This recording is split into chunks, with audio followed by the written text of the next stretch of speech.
pas le radeau de la Méduse, ce bateau, qu'on se le dise, au fond des ports, disent au fond des ports.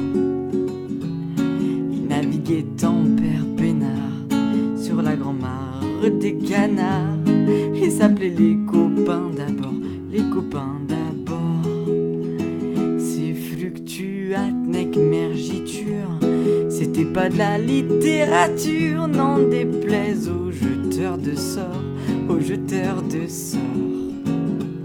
Son capitaine et ses matelots n'étaient pas des enfants de salauds, mais des amis franco de port, des copains d'abord.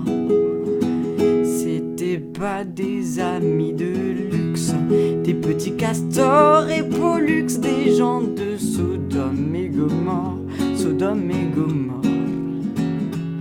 C'était pas des amis choisis par Montaigne et la Boétie. Sur le ventre ils se tapaient fort, les copains d'abord.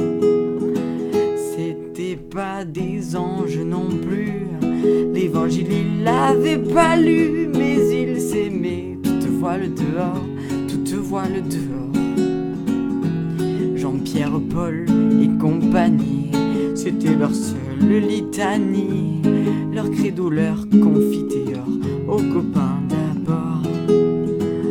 Au moindre coup de Trafalgar, c'est l'amitié qui prenait le quart, c'est elle qui leur montrait le nord, leur montrait le nord.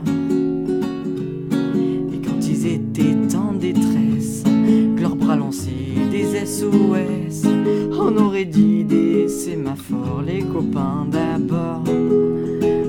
Au rendez-vous des bons copains, y avait pas souvent de lapin. Quand l'un d'entre eux manquait à bord, c'est qu'il était mort. Oui, mais jamais, au grand jamais, son trou dans l'Aune se refermait. 100 ans après qu'aucun de sort, il manquait encore.